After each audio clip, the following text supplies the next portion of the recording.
આજની પ્રેસ બ્રીફિંગમાં સ્થાનિક સંસ્થાની સામાન્ય ચૂંટણી બાબતમાં પધારેલા પ્રિન્ટ અને ઇલેક્ટ્રોનિક મીડિયાના મિત્રોની સ્વાગત કરું છું અને દર વખતે ઇલેક્શન દરમિયાન આપના માધ્યમથી અમારા જે મેસેજ સંદેશ માહિતી લોકો સુધી પહોંચવા માટે આપ બધા સહકાર આપો છો એના માટે આભાર સાથે આજની પ્રેસ બ્રીફિંગ શરૂ કરીશું. જે આજની પ્રેસ બ્રીફિંગમાં જે સામાન્ય ચૂંટણી બાબતમાં જે વિગત થોડું આપનું આપીશું. રાજ્ય સરકાર તરફથી જે ઓબીસી રિઝર્વેશન માટે નવા નિયમ લાગુ કર્યા પછી મોટા પાયે સામાન્ય ચૂંટણી આ વખતે અમે કરીએ છીએ. અગાઉ ગયા વર્ષે ગ્રામ પંચાયત અને થોડા મ્યુનિસિપાલિટીઝના અને જૂનાગઢ કોર્પોરેશનના પણ કરેલા છે, પરંતુ આ મોટી જનરલ ઇલેક્શન છે. એમાં જે 27% અનામત નક્કી થયા પછી અમે જે રોટેશનનું કામગીરી કરેલા છે. સાથે કેટલીક નવી બોડીઝ પણ અસ્તિત્વમાં આવેલા છે.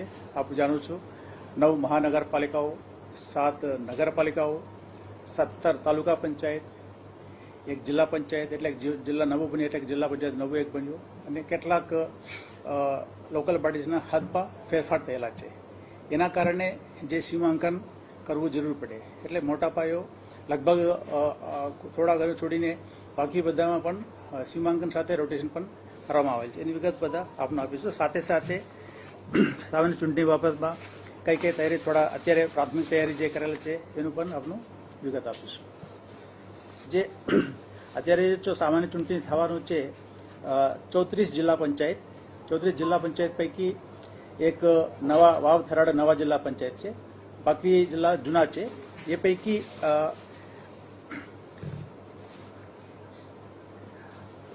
24 જિલ્લા પંચાયતની હદ ફેરફાર થયેલા છે, એટલે એમાં અમે સીમાંકન સાથે રોટેશન કરેલા છે.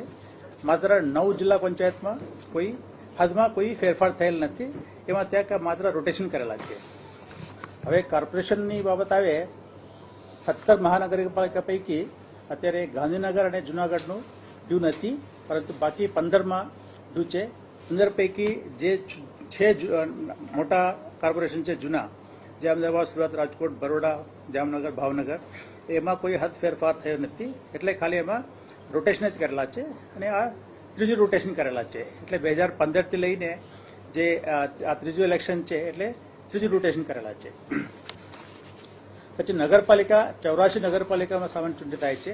એ પૈકી 7 નવા નગરપાલિકા છે, એટલે એમાં સીમાંકન લઈને પ્રથમ રોટેશન કરેલા છે. એટલે નવી બોડી અસ્તિત્વમાં આવેલા છે, એટલે એનું પ્રથમ રોટેશન કહેવાય. પછી 14 નગરપાલિકામાં હદમાં ફેરફાર થયેલા છે, એટલે એમાં સીમાંકન સાથે રોટેશન કરવામાં આવેલ છે. રોટેશન નગરપાલિકાઓમાં ભૂતકાળમાં જૂના નિયમ પ્રમાણે રોટેશનની જોગવાઈ નથી, પરંતુ ગયા વર્ષે સરકાર નિયમોમાં થોડા ફેરફાર કરીને જે કોર્પોરેશન જેમાં રોટેશન થાય છે એ પ્રમાણે નગરપાલિકામાં પણ રોટેશનનું નિયમ લાવેલા છે. એટલે આમાં જ્યાં રોટેશન કરવાનું છે એનું રોટેશન સાથે પણ અમે નગરપાલિકાઓમાં કરેલા છે. એવા જે માત્ર રોટેશન થયેલા છે એવા 63 નગરપાલિકા છે 84 પૈકી. મેં કીધું 7 નવી, 14માં હદ ફેરફાર થયો, અને 63 નગરપાલિકા છે એમાં કોઈ માત્ર રોટેશન જ થયેલા છે. એ રીતે 260 તાલુકા પંચાયત, આમ કુલ 263 તાલુકા પંચાયત છે. એ પૈકી 3નો હમણાં ઇલેક્શન થયેલા તે ગયા વખતે, જે કપડવંજ, કટલાલ, ગાંધીનગર, જે 3 તાલુકા પંચાયત બાદ કરતા 260 તાલુકા પંચાયતમાં અત્યારે સામાન્ય ચૂંટણી દૂર થયેલા છે, એમાં કરવાનું છે. તે પૈકી 17 તાલુકા પંચાયતી સરકારે નવી કરેલા છે, એટલે એમનું સીમાંકન કરેલા છે. 53 તાલુકા પંચાયતની, એટલે જુદા જુદા કોર્પોરેશન અથવા નગરપાલિકાને હદ ફેરવા અથવા નવા બનવાથી જે જ્યુડિશિયલ તાલુકા પંચાયત બદલવાથી એમાં 53 તાલુકા પંચાયતની હદમાં બદલાવ આવેલ, એટલે એમાં પણ ત્યાં સીમાંકન સાથે રોટેશન કરવામાં આવેલ છે. 109 જેટલા તાલુકા પંચાયત છે એમાં કોઈ ફેરફાર થયેલ નથી, એમાં ખાલી માત્ર રોટેશન કરેલા છે. એમાં પણ ત્રીજું રોટેશન થયેલા છે. હવે એ આટલા, અને સાથે થોડા 11 પેટા ચૂંટણી મ્યુનિસિપાલિટીના 11 નગરપાલિકાઓમાં 13 બેઠકોની પેટા ચૂંટણી પણ છે, અને એ તો ખાલી જગ્યાની વિગત આ છે. હવે મતદાર યાદીનો કાર્યક્રમ આવે 17/2/26ના ભારત ચૂંટણી પંચે SIR પછી જે આખરી યાદી પ્રસિદ્ધ કર્યો, એ ડેટાબેઝ લઈને અમે મતદાર યાદી તૈયાર કરેલા છે. આ નિયમ એવું છે, જે ચૂંટણી પંચ તરફથી જે લેટેસ્ટ મતદાર યાદી લઈને ભારત ચૂંટણી પંચના અમારે કરવાનું છે, એના કારણે અમે 17/2 પછી આ યાદી લઈને એ પ્રમાણે જે યાદી છે ભારત ચૂંટણી પંચની યાદીમાંથી ગુજરાત રાજ્યના 4,40,00,000 જેટલા મતદારો કુલ અમારા પાસે આવેલા છે. અને એ 4,40,00,000 પૈકી અમે 4,18,87,000 જેટલા અમે 23મી તારીખે ગયા 23મી તારીખે ડ્રાફ્ટમાં પ્રસિદ્ધિ કરેલા છે. એટલે આ જે ડિફરન્સ છે જુનાગઢ, ગાંધીનગર અને અમુક મ્યુનિસિપાલિટી જે ગયા વખતે અમે ઇલેક્શન કરેલા હતા એ બધા વાત કરતા એટલે 4,40,ની સામે અમે 4 કરોડ લગભગ 19 લાખ એવું કહેવાય એટલાને અમે ડ્રાફ્ટ પ્રસિદ્ધિ કરેલા છે. એનું અમે આજે આપ જાણો છું આખરી પ્રસિદ્ધિ આજે થઈ ગયેલા છે અને બધાના લગભગ બધાના રિપોર્ટ પણ આવી ગયેલા છે. સાથે જે આ મતદાર યાદીની બાબતમાં સંખ્યા તળા આપનું આપીશું, ફોલ્ડરમાં પણ મૂકેલા છે, બટ સંખ્યા તળા આપનું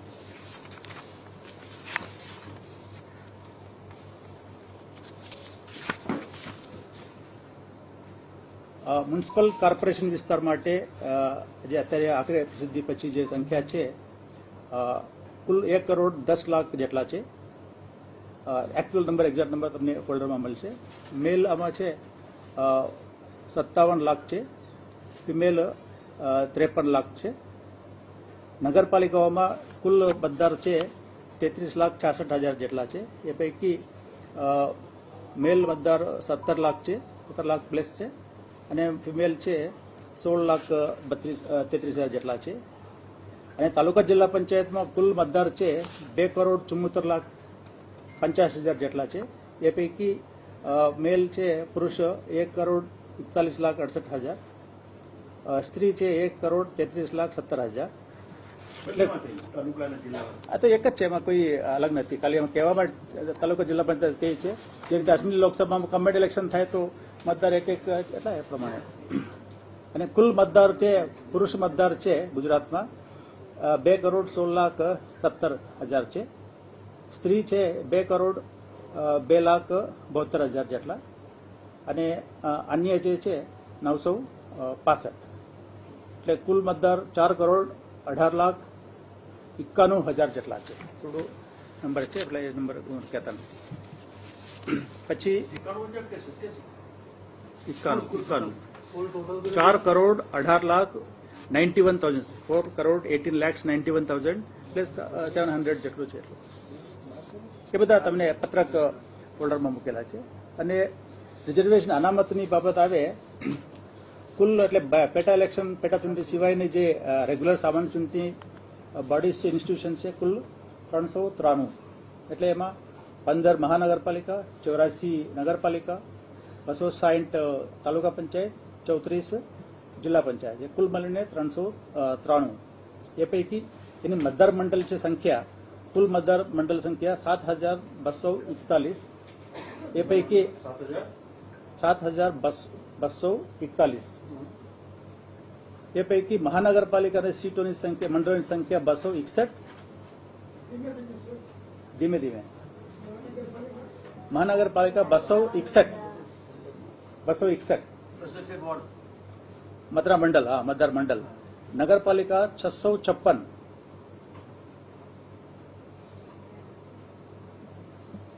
જિલ્લા પંચાયત 1,090.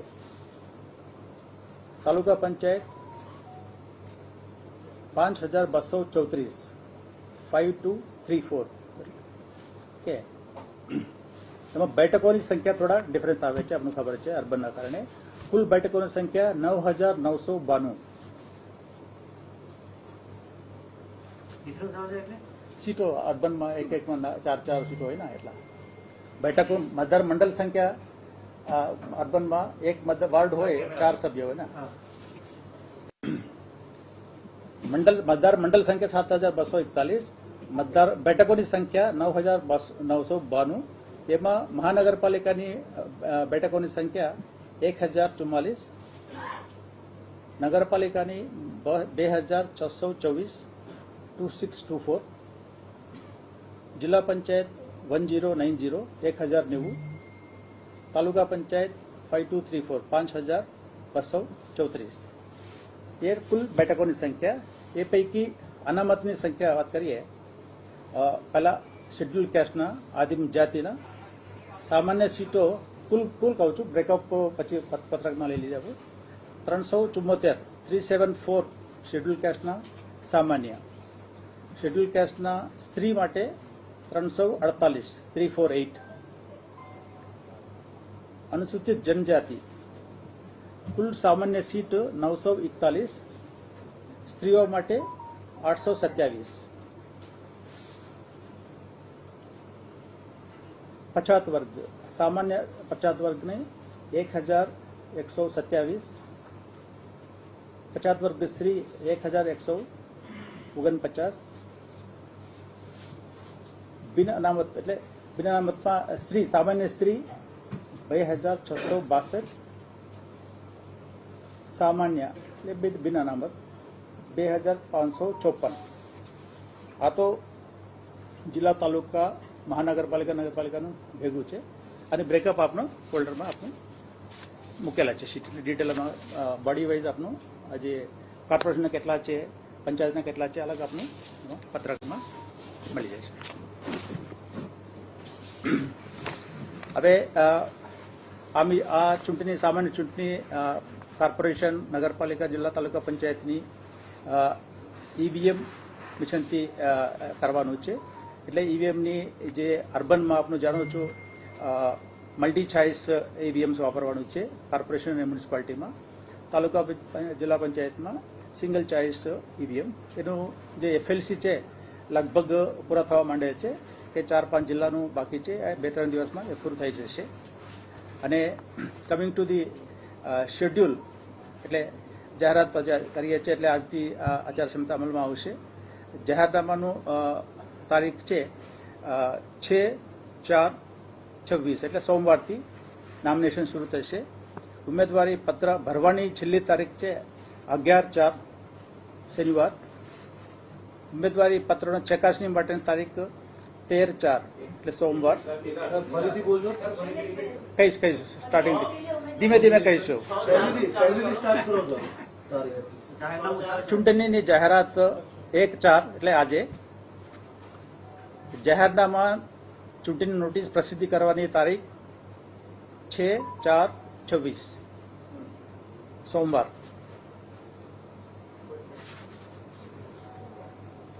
ઉમેદવારી પત્ર ભરવા માટે છેલ્લી તારીખ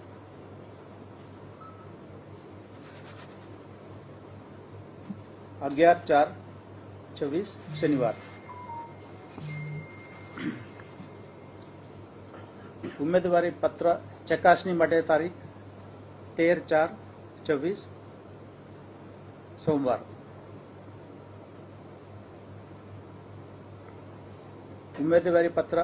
ઉમેદવારી પાછા ખેંચી લેવા માટે છેલ્લી તારીખ 15/4/26 બુધવાર.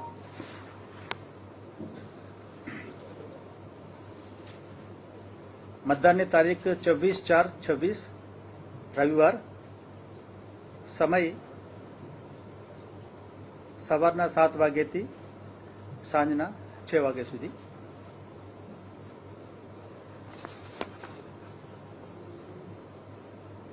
પુનઃ મતદાન જરૂર હોય તો 27/4/26 સોમવાર. મતગણતરી 28/4 મંગળવાર.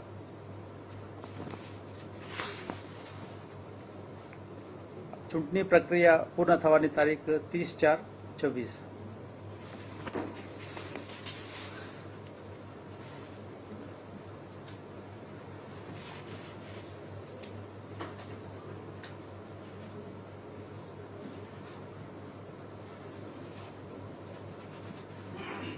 ચૂંટણીમાં જે ઉમેદવારી પત્ર સાથે જે પોતાની ગુણહિત ઇતિહાસ, શૈક્ષણિક લાયકાત, મિલકત વગેરે બાબતમાં એનું સોગંદનામા જે રજૂ કરવાનું છે એ ચૂંટણી અધિકારી સમક્ષ રજૂ કરવાનું છે. તો અગાઉના પ્રમાણે છે, એમાં કોઈ ફેરફાર નથી. ચૂંટણી સમયે જે એપિક કાર્ડ આધારે એનું ઓળખાણ થતા હોય. અમુક એપી કાર્ડ ના હોય તો ચૂંટણી પંચે 2016માં 14 ડોક્યુમેન્ટની એક ઓર્ડર પાસ કરેલા છે. એ 14 ડોક્યુમેન્ટની કોઈ પણ એક driving licence, PAN card, passport વગેરે વગેરે જે ગવર્મેન્ટ આપેલા ઓળખ કાર્ડ એ બધા જે 14ની યાદી છે અમે પછી પણ અમનો ફોલ્ડર પર મૂકેલા છે. એ કોઈ પણ એક ફોટોવાળી આઈડેન્ટિટી છે ઓળખાણ માટે રજૂ કરીને મત આપી શકે છે. અને મતદાનનો સમય મેં કીધું સવારે 7 વાગ્યાથી સાંજે 6 વાગ્યા સુધી. એના માટે જે ઈવીએમ મારફત મતદાન કરવાનું છે મેં જાહેર કર્યો. એમાં અમારા મહાનગરપાલિકા નગરપાલિકા માટે જે પૂરતી પ્રમાણમાં સીયુ બીયુ ઉપલબ્ધ છે. મલ્ટી ચોઇસવાળા 23,667 સીયુ છે.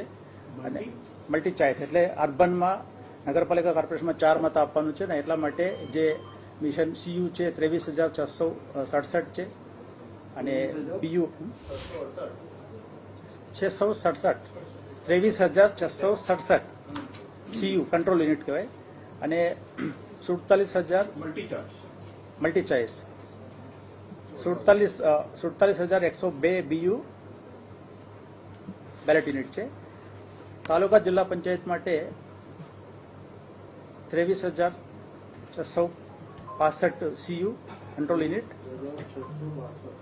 23,665 65 BU Cu control unit. Total જ છે, બંને અલગ જ છે ને સીયુ બીયુ. અને 28,841 બીયુ બેલેટ યુનિટ.